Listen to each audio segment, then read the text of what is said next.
Welcome back. Today is the 22nd of April, 2026, and we are joined by Professor John Mearsheimer. Thank you again for coming back on, my friend. It's always good to see you. Good to see you, Glenn, and glad to be back. So, I'm trying to make a bit sense out of the US strategy in the Iran war because it seems to me that Trump was in a difficult spot and he needed an out. So he accepted the ceasefire conditioned on Iran's 10 points as starting point, at least for negotiations. Then he finally had it, but he then moves forth with this blockade on Iranian ports. And then there appears to be a sabotage of the Islamabad talks. I'm trying to make sense of this. I mean, was this only to get breathing space to rearm and regroup, or did the Israelis intervene to keep the war going, or is this just a unique style of diplomacy that Trump is pursuing? It is a unique form of diplomacy. There's no question about that. Whether it makes any sense is another matter. And I think it's quite clear it doesn't make any sense. Uh, the bottom line here is that Trump needs an exit strategy. He just has to put an end to this war sooner rather than later. And the reason for that is that he has no military strategy that he can turn to that can allow him to win the war. There's just no military option here. As we've talked about before, if you go up the escalation ladder, it's the Iranians who prevail, not the Americans. So there's just no military option. Furthermore, the world economy is teetering. And the longer this goes on, the more damage that's going to be done to the world economy. And by the way, if you do go up the escalation ladder, that'll really be another hammer blow to the world economy. And this has political consequences inside the United States for President Trump, not to mention the fact that it has huge economic and social consequences for countries all over the world. So he's under tremendous pressure to come up with some sort of agreement with Iran that allows us to walk away from this. The problem that he faces is that he's incompetent. The administration is incompetent when it comes to diplomacy. And the best example of this is a subject you and I have talked about ad nauseum, which is the Ukraine-Russia war. You want to remember that President Trump promised when he came into office that he was going to settle that war. And in fact, he said that he might even settle it before he moves into the White House. And he's made a complete hash of those diplomatic negotiations with the Russians. It's really quite remarkable, as you have recorded in a whole slew of different interviews with a variety of people over the past year or so. It's really quite amazing. So why would anyone expect him to be any more adept in negotiating with the Iranians than he has been in negotiating with the Ukrainians and the Russians? He's just not a good diplomat by any stretch of the imagination. And to add to the trouble, he's got to deal with Israel and the Israel lobby. And this is a very important issue, Glenn. The fact is that the Israelis understand that up to this point in time, we've lost the war. We, meaning the United States and Israel.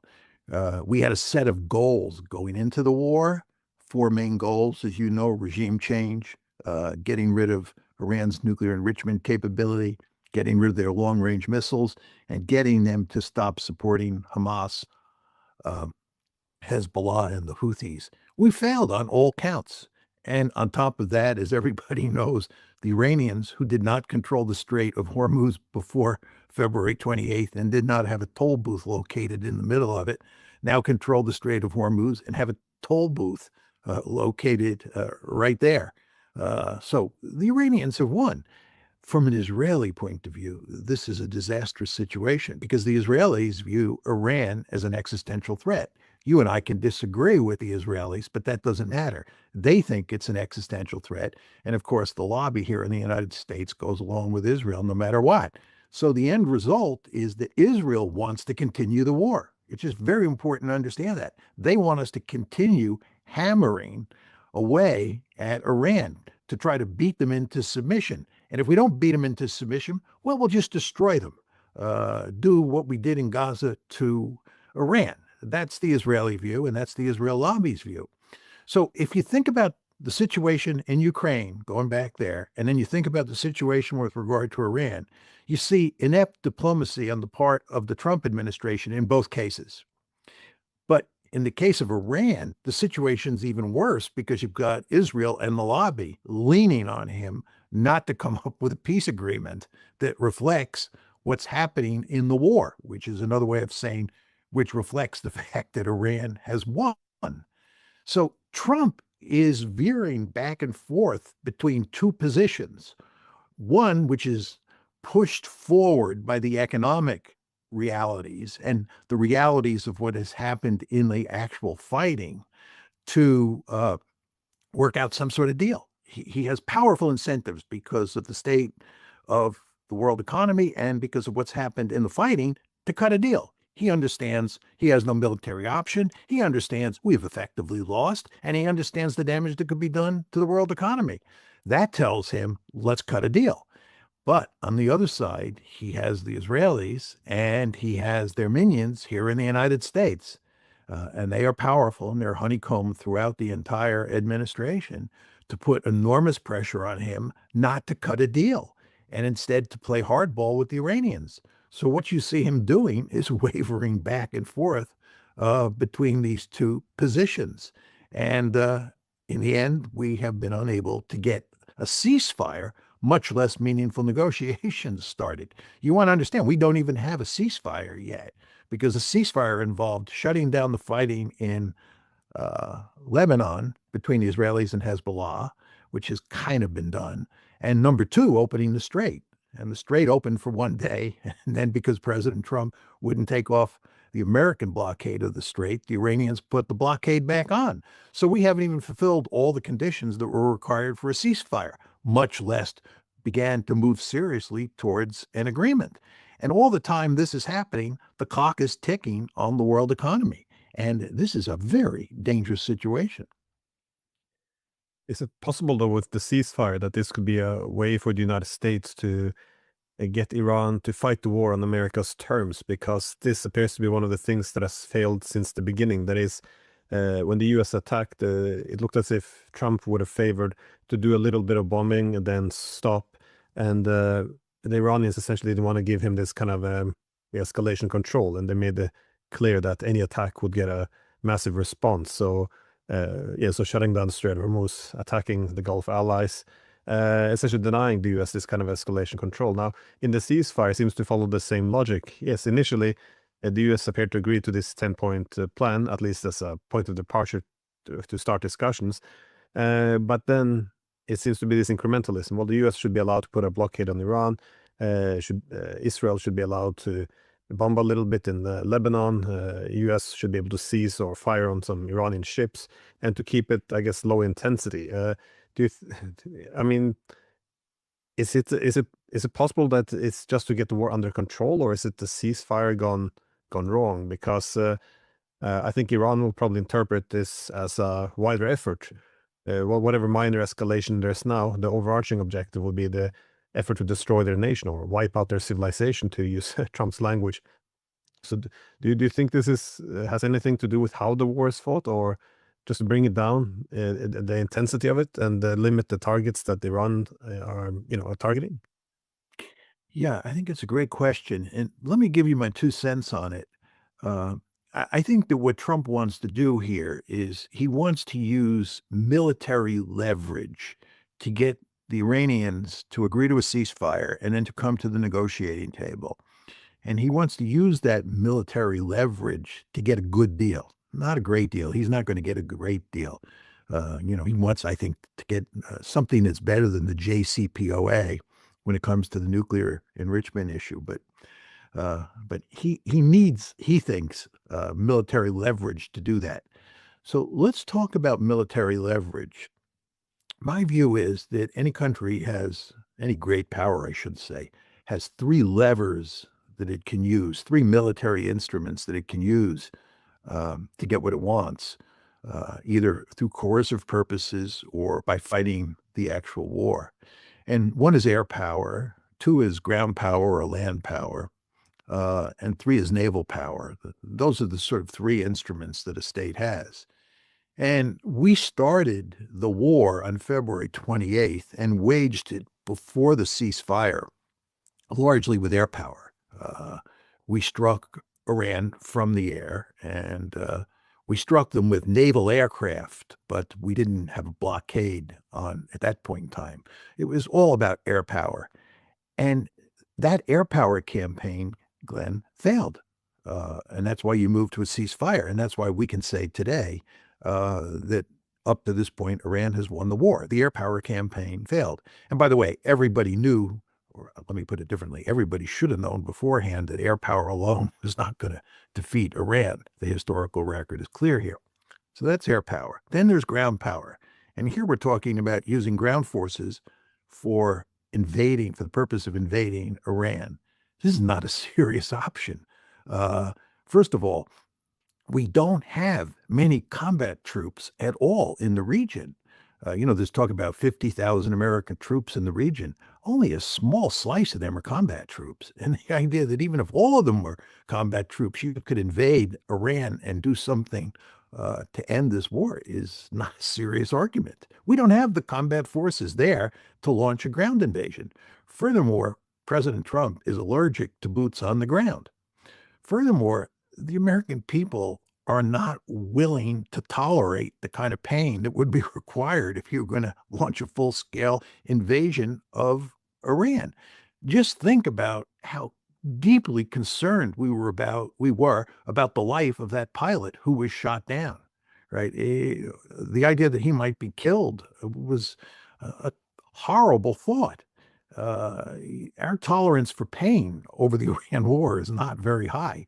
The idea that you're going to launch a massive ground offensive into Iran, suffer lots of casualties, have soldiers coming back in body bags, that's just not possible. It's just not going to happen. And it seems to me that President Trump, although he occasionally hints at maybe a tiny ground force incursion, the ground force option is just not a serious option. So what I'm telling you is up to now, the air power option was tried and failed. We have no serious ground power option or land force option. And unsurprisingly, what have we turned to? We've turned to the naval option, and we have a blockade on the strait. And furthermore, we're running around the world hunting down ships carrying Iranian oil way out in East Asia or Southwest Asia. And the question you have to ask yourself is whether or not you think this blockade is going to bring the Iranians to their knees. And I would say to you, first of all, Glenn, if the blockade is such a war-winning weapon or is an effective war-winning weapon, why didn't we turn to it earlier? Why are we only turning to it now? And the answer is it's not a war-winning weapon. First of all, I don't think the U.S. Navy can sustain a blockade for a long period of time. We have a limited number of ships. The wear and tear on our ships is enormous. I think a lot of ships, based on what I read, are getting through the blockade. We run the risk at some point that the Chinese will escort ships into the Strait of Hormuz, which will put us in a very difficult position because then we'll have to face the fact that we might have to attack Chinese ships if we want to prevent those Iranian cargo ships or oil tankers from going into the Gulf. I mean, there's all sorts of trouble that one can imagine with this blockade. And I think very importantly, what you saw today is that the Iranians have captured two ships in the Persian Gulf. They've seized two ships in retaliation for the two ships that we have seized. So they're playing tit for tat. Moreover, the Iranians have made it manifestly clear that if you want to come back to the bargaining table, you have to put an end to the blockade. So at some point, Trump is going to have to end the blockade just to go back to the bargaining table. He can't dilly-dally forever and ever. We have to get negotiations going here. And that means he's going to have to take the blockade off at some point. But my previous point is the blockade's not going to be that effective. Is it going to inflict some pain on the Iranians? Yeah. But the Iranians have demonstrated that they have a high tolerance for pain, a much higher tolerance for pain than we do. So the naval option is not a war-winning option. We have no war winning option. Uh, President Trump talks about sort of going back to air power. And a lot of people say we're going to go in and bomb this and bomb that. That's not going to work either. If it was going to work, he would have done it. We tried bombing, it didn't work.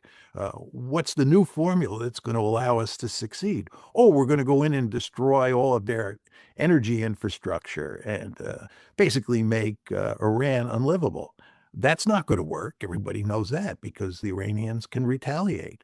So we're out of options. And what he has to do here is he has to get a ceasefire in place ASAP, and then they have to start negotiating. And he has to come up with a clever set of proposals that he can work on with the Iranians so that we can work out some sort of deal and shut this down as much as possible and rescue the international economy before it goes off a cliff. Well, this tit for tat. So this has been one of the interesting, ways this war has developed. That is, whatever the U.S. does, it appears that the Iranians can mirror it and go up that escalation ladder with the Americans. But that's why I'm wondering if this is what the U.S. will do. What do you expect on the Iranian side? Because there doesn't seem to be a diplomatic path here. At least it seems to be too far apart at the moment. The U.S. again, it might do this heavy air campaign, um, and then yeah, complemented with the sea blockade. Some people like Keith Kellogg are, arguing for a land campaign as well, that is to seize islands and these kind of things. But what is the Iran possibly doing? I know the IRGC has suggested that they could do things like cut undersea internet cables, or they could shut down the Red Sea. Indeed, Yemen has more or less has said that they're prepared to enter the war now. But what is the secret weapon you think of Iran if the U.S., let's say U.S. pursues the strategy of just bombing uh, Iran, inflicting as much pain as possible, and then yeah, either in perpetuity or just until they decide to leave. What do you expect to see from the Iranians? Well, if you're describing a situation where the United States goes back to a massive bombing campaign where they're attacking energy infrastructure, bridges, and doing enormous amounts of damage inside Iran, including killing many, many thousands of civilians. I think what Iran will do is that it will shut down the Persian Gulf completely.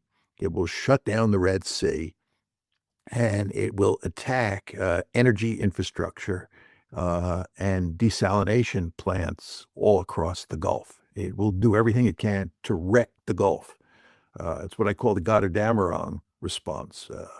We're going to bring everybody down with us, right? The idea that you're just going to inflict punishment on Iran and get away with it, and everybody else is going to be able to stand idly by while our country is destroyed is not in the cards. We are going to take others down with us. We will take every state in the Gulf down with us, and we will wreck the world economy. And we will do that by shutting down the Red Sea and the Persian Gulf. And this will have disastrous consequences over the long term. And surely everybody understands that. That would be the threat that I would make if I were playing their hand. And I believe it is a very formidable threat. And I believe the people in the Trump administration and people all around the world understand this is what is likely to happen if the United States turns the dogs loose and really goes after Iran's infrastructure and its population in a major way. And that's why I think it's not going to happen. This is why I say if you go up the escalation ladder, the Iranians hold all the cards. You can do enormous damage to Iran, but the fact is they can do even greater damage to the world economy and to states in the region. But I was wondering though, sometimes you get some commentary that that well, yes, that this could melt down the global economy. But do you think there's anyone that there would be some in the administration who would think, so what? Because the U.S. is independent on the Strait of Hormuz. The U.S. doesn't have to be reliant on energy from the Middle East. Is it some, I guess, based on the history of World War II, that the whole world burned down, but the U.S. remained, and now it was the last one standing? Do you think there's anyone who would maybe not welcome such a scenario, but who would be willing essentially to sacrifice the Gulf states if it meant weakening or destroying Iran and weakening, for example, China significantly? Or do you think that's over the top?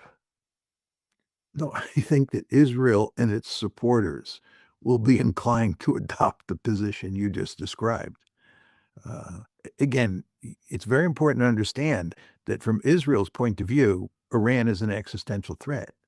And they thought that when we went to war against Iran on February 28th, that the end result would be that Iran would suffer a staggering defeat.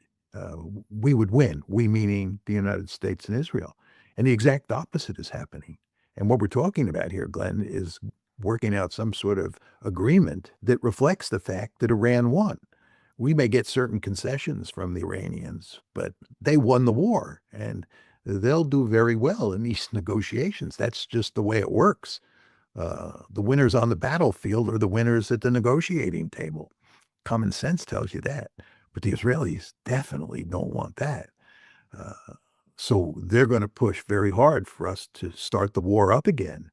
And the Israelis and their supporters in the United States will be inclined, not all will buy this argument, but they'll be inclined to make the argument that we can withstand the response that Iran comes up with after we turn the dogs loose. And I think that at that point, I think President Trump will side with common sense, and he will go to great lengths to tell the Israelis that they just have to accept the fact that we lost and that we're going to work out a deal with Iran.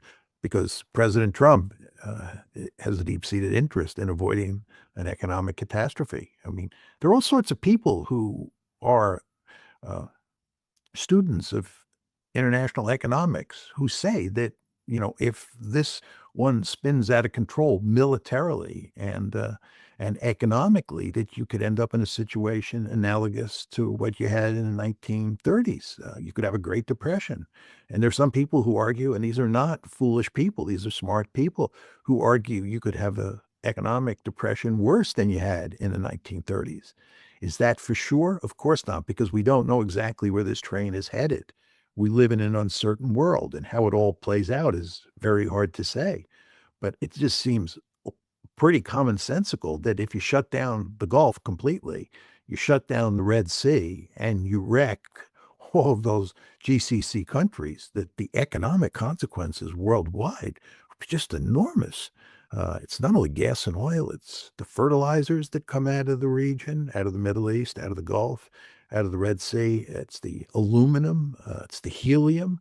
Um, it's just hard to imagine us doing anything to create a situation like that. And it would just seem to me that we will go to great lengths to avoid that. But again, I think there'll be pressure from Israel and from its supporters in the United States uh, to really go after Iran and to not reach any agreement that gives them concessions, major concessions. Well, I think one of the reasons why we got locked into these wars and not able to pull out, even now that the war has been lost, is or even predict the consequences that will come. You mentioned the yeah, global depression. We have the possibility of a famine. Is because in human nature, there's always the assumption that the present era is permanent. It's only been 35 years since the Soviet Union collapsed. It's yeah, the current era, it's the conditions of it hasn't been here for very long, and the assumption that it would stay like this forever is quite extraordinary. So you often get the impression that politicians aren't ready to make the necessary adjustments because they don't appreciate or recognize the severity of the situation. uh, but on that though, how willing do you think, how long do you think, how far do you think Trump is prepared to go to put an end to this thing? Because let's say he goes in, just takes what remains of American missiles and just carpet bomb what they can of Iran, but they can't achieve what they want. Is it just pulling back then and going home? I mean, do you think it's possible for the US to leave the Middle East without having the Strait of Hormuz open? Because this seems so critical. If the Iranians can hold the Strait of Hormuz, we've already seen more or less what they can do to dismantle the U.S. presence in the Middle East. They can, collect their you said the toll, but yeah, that would be reparations as well. They would be able to. I think the UAE already said that they might start to sell some of their oil in Chinese yuan, or they're open to it. There could be efforts to pressure these countries to scale back the presence of these U.S. military bases in the region.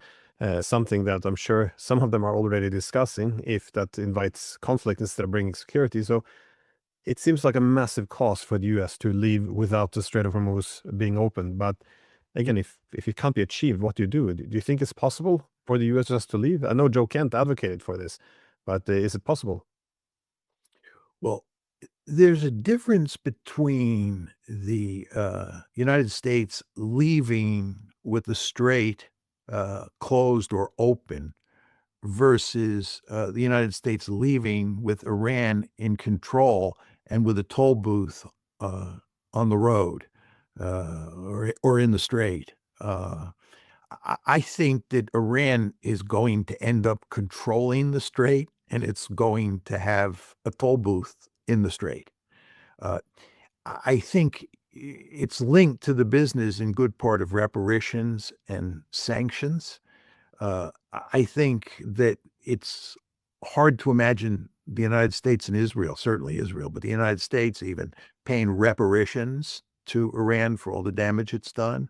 And in terms of sanctions relief, it's going to be almost impossible to get the American sanctions off of Iran because that would have to go through Congress.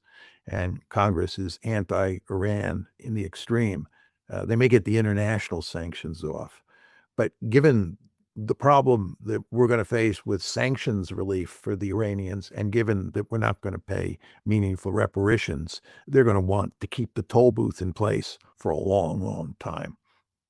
And furthermore, they're going to want to control the strait just because it provides them with huge amounts of coercive leverage. Anytime the United States or uh, Israel in the future start to play tough or threaten to play tough with Iran, I think the Iranians will just remind the United States and Israel that they control the strait and they will shut things down once again. That's a powerful deterrent. So I think no matter what, Iran's going to end up with control of the strait in a very obvious way, and they're going to end up with a toll booth in the middle of that strait. And it may be that uh, boats or ships traversing that strait or they're going through that toll booth will have to pay in yuan. Who knows on that count? But so I think that's a given.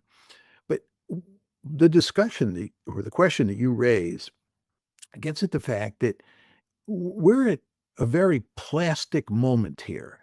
And what I mean by that is that there are just so many different issues on the table, and how they're all resolved, how they all fit together is just very hard to say. If you ask me, sort of, where is this train headed? What does this all mean for the U.S. military presence in the Gulf? And that was one of the questions that you were pushing forward. I don't have a clear answer. I'd be curious to know what you think, but do you think we're going to go back to the naval base at Bahrain? Do you think we're going to go back to any of those bases in the Middle East that have been either destroyed or badly damaged? Do you think that the Gulf states that hosted those bases are going to want us back? And what about the negotiations? How do the bases play in the negotiations? Do we make concessions on the bases so that we can get a better deal on the nuclear enrichment issue? In other words, will the Iranians be more willing to accommodate us on nuclear enrichment if we are willing to put an end to the bases in the region? I'm not saying that will happen for 1 second, but this all remains to be determined. I mean, this is what the negotiations will hopefully resolve. And if they don't resolve these issues, this conflict will just go on and on forever. And that will not be a good thing, obviously. But what I'm saying here, Glenn, is you raise a great set of questions, but what the answers are just not clear here. Well, I think a lot of the conflicts we have today, be it with the Russia, Iran, China, many of them have some of the same origin. That is the wider transition of the world order. That is, we're shifting a distribution of power from unipolar to a multipolar. Now, in the hegemonic system, I think the hegemon will have an interest in building alliances. That's a good way of her maintaining a hegemony. That is, like in Europe, divide the continent into dependent, thus loyal allies and the weakened adversaries.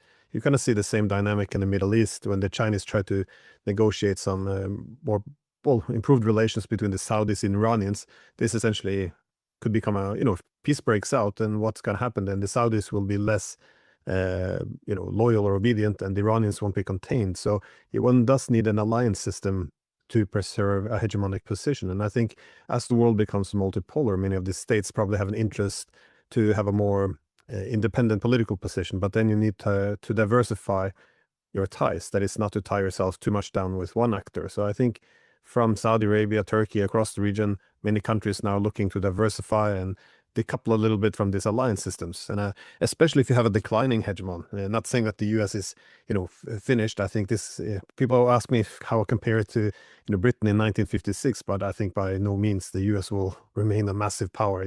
But relative decline, I think, is important, because if a power is in relative decline, the alliance system, instead of being a form of monopolizing on security. Everyone wanted to tie their security to the US in the 90s, but if it's a declining hegemon and it might use the frontline states to weaken its opponents, you see this in the Gulf states. They have to question whether or not this is a good position still to be. I mean, it's not the 1990s. I know they're talking about this in East Asia and South Korea, because whenever one enters an alliance, yes, one gets security, but one can also provoke a response. And at the moment, the security, the gain, it seems to be reducing, while provoking, for example, China isn't worth it. And at some point, I think the Europeans will talk about this as well. But I think this is a overall shift, I think, in the international distribution of power. So I think at the end of the day, the US will have less interest in the Middle East simply because it has better priorities, and the Middle Eastern countries will have to diversify, and the Saudis will have to hedge a bit.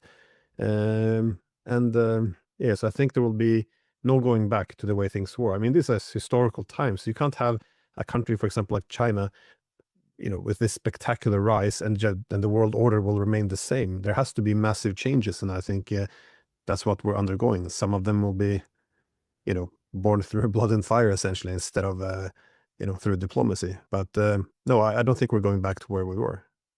Yeah, no question about that. Let me just tell you how I sort of think about the world at a macro level to try to make sense of it. And I'm not arguing that this is an approved solution, but it's just my sort of simple framework for thinking about how the world looks today. Of course, up until about 2017, certainly through all of the 1990s and the first decade and a half or so of the 21st century, we lived in a unipolar world. And in that unipolar world, the United States was by definition the only great power. That world went away, in my opinion, in about 2017. And we now live in a multipolar world.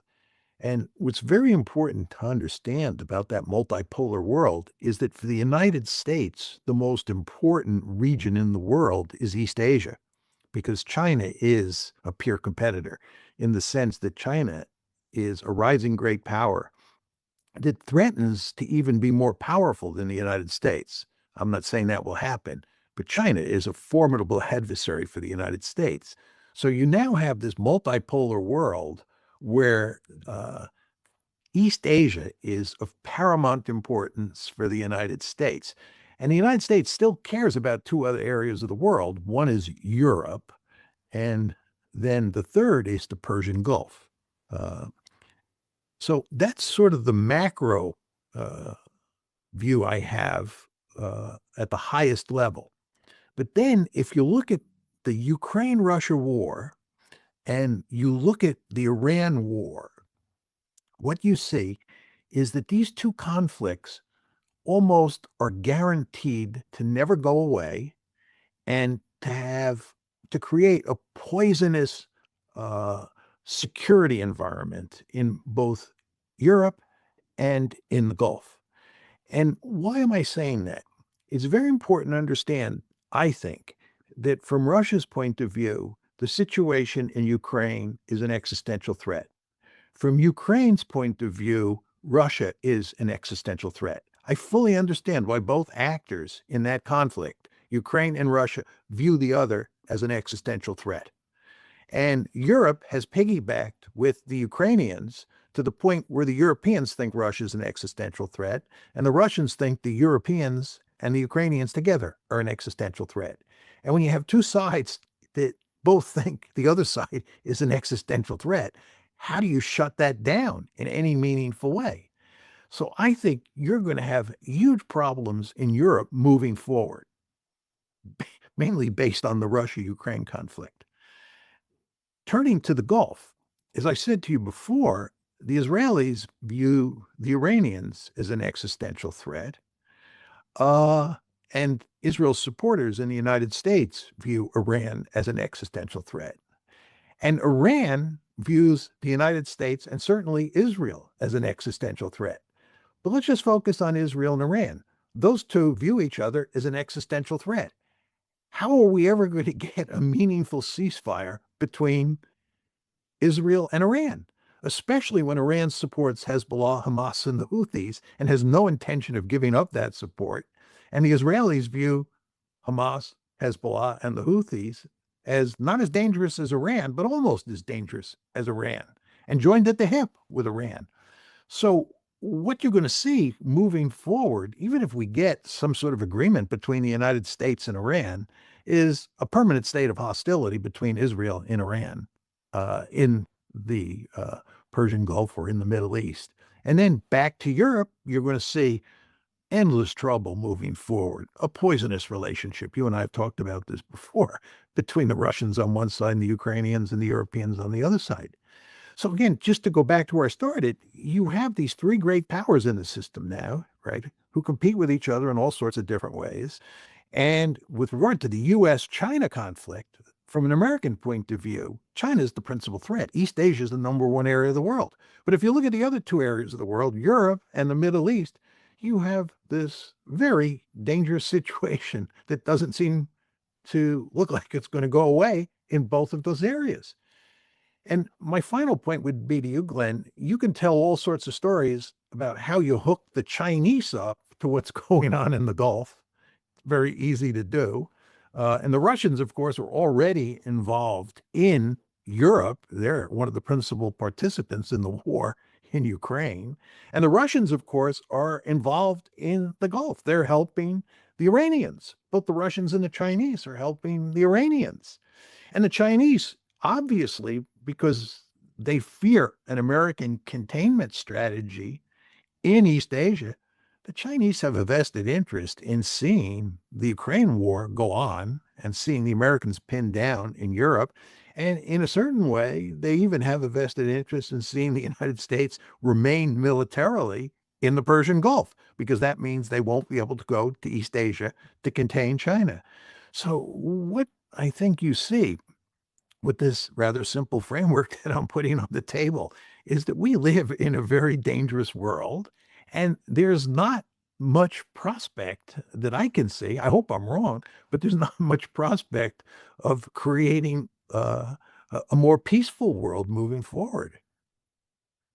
No, I'm not sure how the new equilibrium will be established, but but I'm curious though what the U.S. goals then would be towards Europe, because if you have the world becoming multipolar, the U.S. can't be everywhere, has to make priorities. So the U.S. more or less prioritizes the Western Hemisphere and East Asia, where you said it's peer competitors. Well, then the U.S. has to get out of the Middle East and Europe. Again, this is why the Iran war does make much sense in the wider strategy. But Europe, it seems even more important to get out of because they consume a lot of resources. But more importantly is perhaps by having a too heavy American footprint in Europe, they're pushing the Russians closer to China. So when Trump said, I want to put an end to this war, in 24 hours, which was never, realistic, but at least it seemed to reflect that he recognized how the distribution of power was shifting.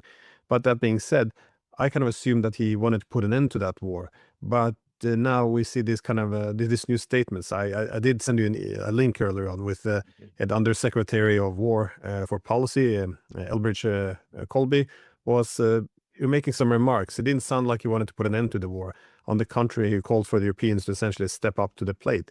It sounded not to end the war, but to outsource the war to the Europeans. So while the Europeans would like to pull the Americans deeper into the war, it seems the Americans want to outsource it to the Europeans. But Do you read it the same way, or do the US want to put an end to it, or just to make it because if it's a European war, then they can continue to contain the Russians, and it's the Europeans' problems, and the Russians they signal they're willing to improve bilateral ties with the Americans, even though the US is still involved in Ukraine in terms of intelligence and sending weapons. But do you see a willingness to end the war? Or is it like perpetual war, forever war, which is possibly a strategy just to drain the Russians and yeah, make sure that the Europeans do it on their own? Well, you should put that speech that Elbridge Colby gave in Europe up on your website so that people can access it. Glenn sent it to me. I'm talking to the audience here. Glenn sent it to me earlier today, and I read it very carefully. And of course, Elbridge Colby is a very important figure in the Pentagon, and his statement that Glenn sent me on April 15th is, I think, enormously important. And my interpretation of it, Glenn, is it said nothing about solving the war or shutting down the war in Ukraine. This was all about what I would call buck passing, shifting the responsibility for security in Europe at the conventional level almost completely over to the Europeans, and shifting responsibility for supporting Ukraine in the Ukraine-Russia war almost completely over to the Europeans. And this was a case of moving almost completely away from the Biden approach to dealing with Ukraine, where we were fully involved in the process and committed to fight till the end. And I think it's very clear that what's going on here is that the United States is deeply committed in Iran and in the Iran war, and we are using up significant amounts of our weapons inventory in the Middle East, in this Iran war, and that is weakening our position vis-a-vis the Chinese. If you look at the numbers of THAAD missiles and Patriot missiles and smart bombs and Tomahawks that we've expended in Iran, and by the way, Glenn, just to get off the subject that we're talking about for 1 second, one of the reasons that President Trump does not want to start the bombing campaign again and start the war up, because it would involve Iran retaliating against Israel and the Gulf states, is that he would have to use up more of the American inventory of weapons. They don't want to use any more weapons than they have to in a future conflict in the war against Iran. Right. So we have very powerful incentives not to start the war up again against Iran because we have so depleted our inventory of weapons. And this has huge consequences for East Asia, where we're supposed to be in the process of containing China, the principal threat from the to the United States. Right.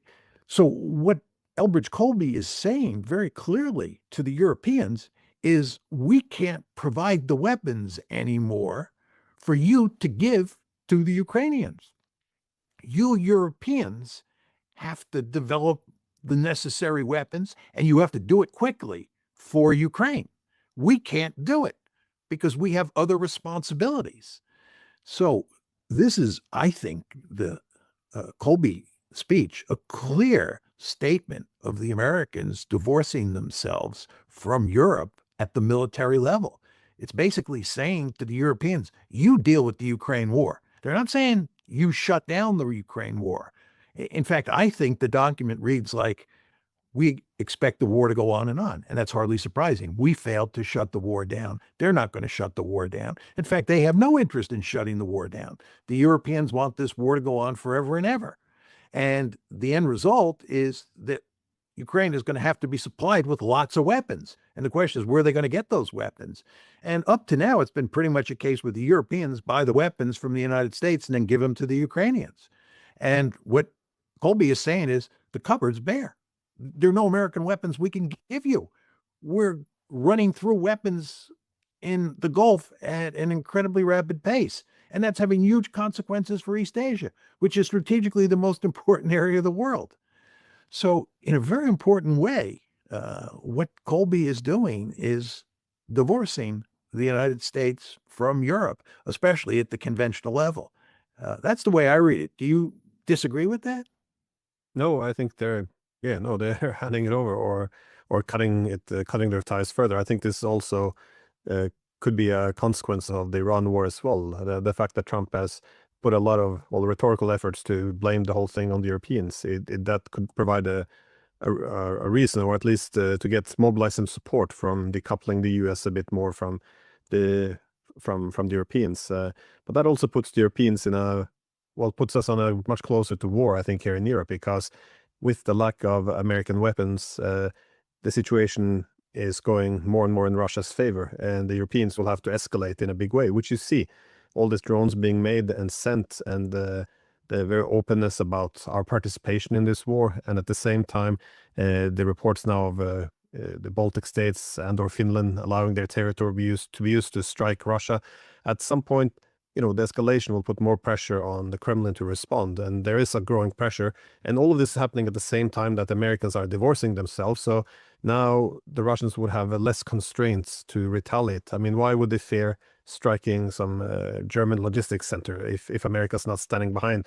Is it the same as the Baltic states? The reason they've been behaving this way is you had always, the big bad Uncle Sam standing behind you. If Uncle Sam's not there anymore, and instead of toning it down, they have to escalate. I think we're looking at a recipe for war. But Yeah, I mean, this gets to this whole point we were making before about what a plastic moment this is. Um, I mean, just listening to you talk, what about the American security umbrella, the American nuclear umbrella over Europe, especially over Eastern Europe? If something happens in one of the Baltic states, what are we going to do? We, meaning the Americans. It's really hard to imagine the United States getting into a fight with the Russians in one of the Baltic states at this point in time. So I think the Russians are kind of flexing their muscles these days vis-a-vis the Baltic states because they understand that. The other thing is, Glenn, I wonder what's going to happen when Ukraine finally loses this war. I mean, it's hard to say what the final arrangement is going to look like, but at some point, the shooting is going to stop, number one. And number two, the Russians are going to end up controlling a huge slice of Ukrainian territory, which they've already annexed. I mean, they've annexed 4 oblasts and Crimea. And this is going to be seen as a devastating defeat for NATO, right? NATO lost. And President Trump will blame the Europeans. And if you think about Colby's speech is putting President Trump in a position where it will be easy to blame the Europeans because the Ukrainians have not lost now. We're divorcing ourselves. And at some point, the Ukrainians are going to lose. And when they lose, Trump will be able to say, we shifted the burden almost completely onto the shoulders of the Europeans.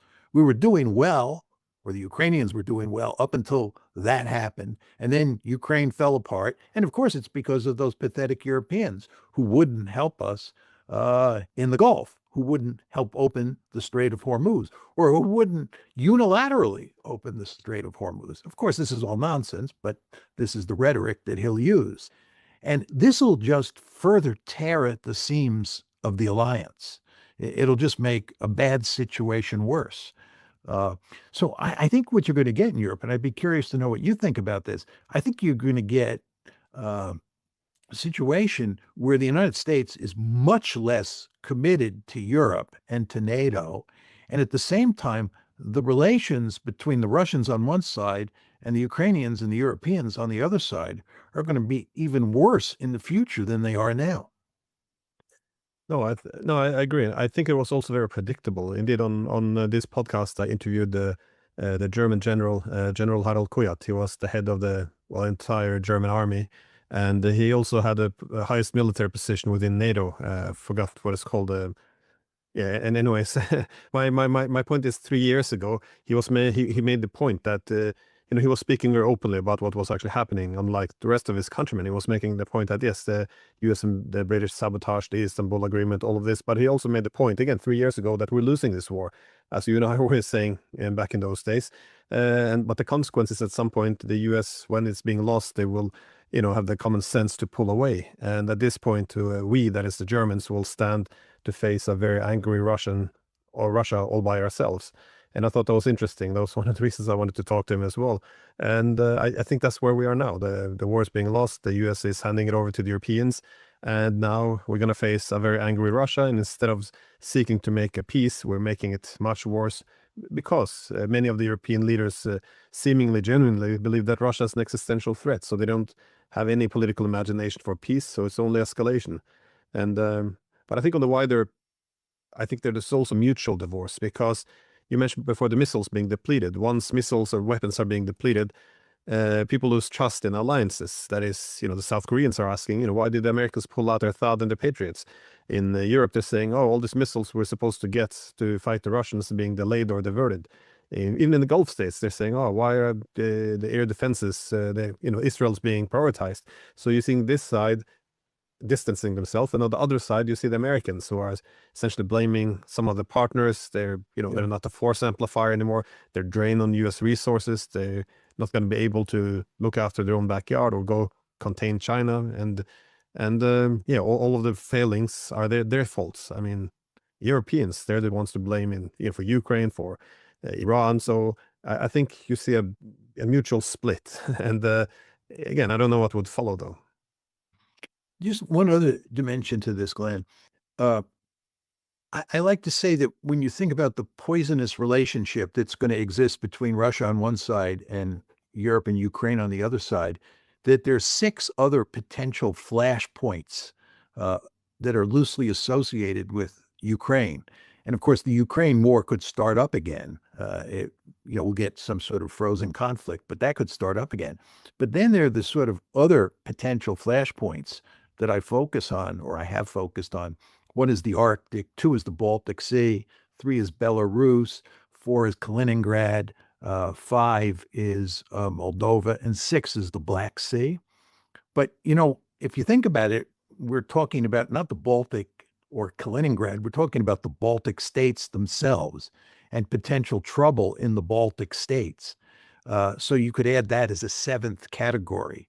But all of this just goes to show that the potential for really big trouble in Europe moving forward is really enormous.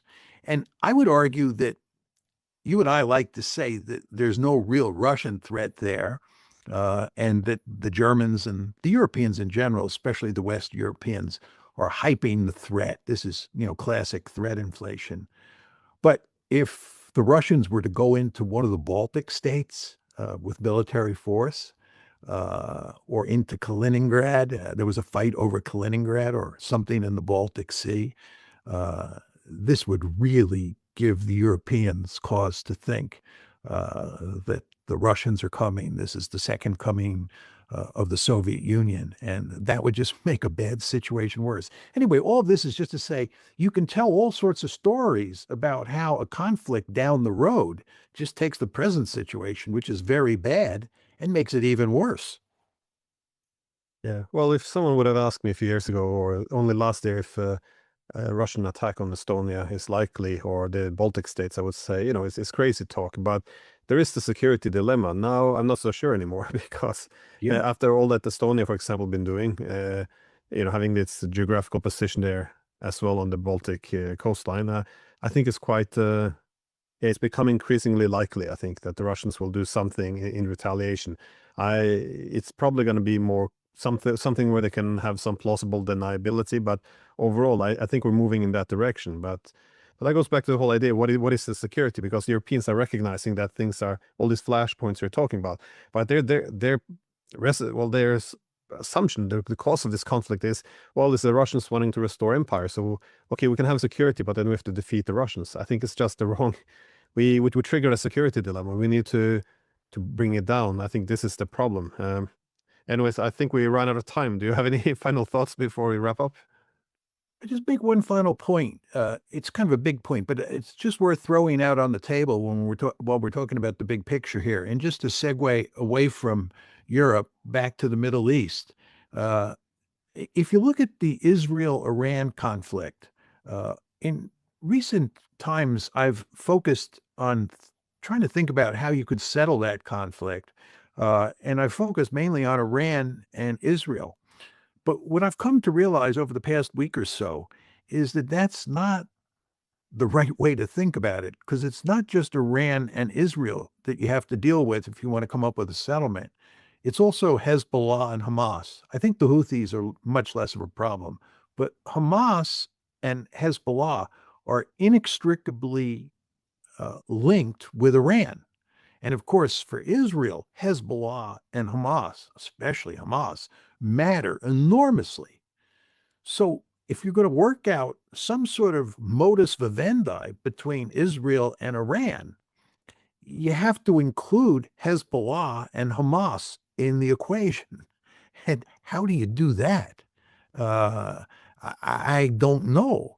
So it just goes to show that these conflicts that we're talking about, whether you're talking about the Russians and the Ukrainians in Europe, or whether you're talking about the Israelis and the Iranians in the Middle East, are multidimensional, right? It's not just those two players who matter.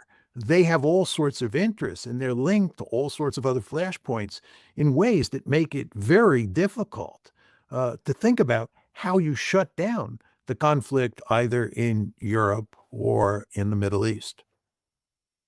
I agree. And yeah, thanks for bringing back to the original point, because now the Middle East, because I think this can be, well, can spin out of control.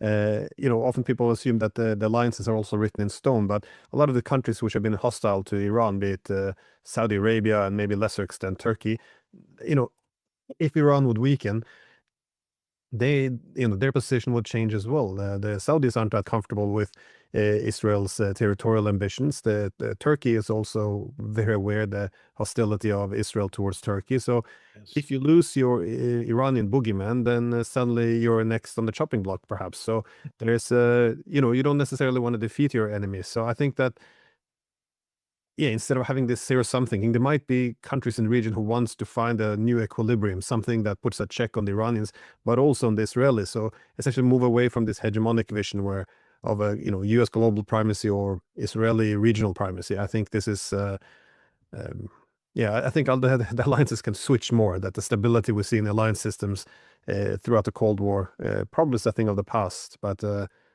again, anything can happen now, as you said. It is a plastic moment, as we were saying before, and it is hard to predict exactly where this train is headed. But what's so depressing, Glenn, is that we can tell just, one horror story after another. I mean, hopefully, cooler heads will prevail and we won't have any really disastrous conflicts down the road. But it's going to take a lot of luck and a lot of smart policy making and a lot of diplomacy to avoid trouble moving forward. Well, I'm not looking towards our political leadership, at least with great confidence. Maybe new people will come in. Anyways, John, thank you so much for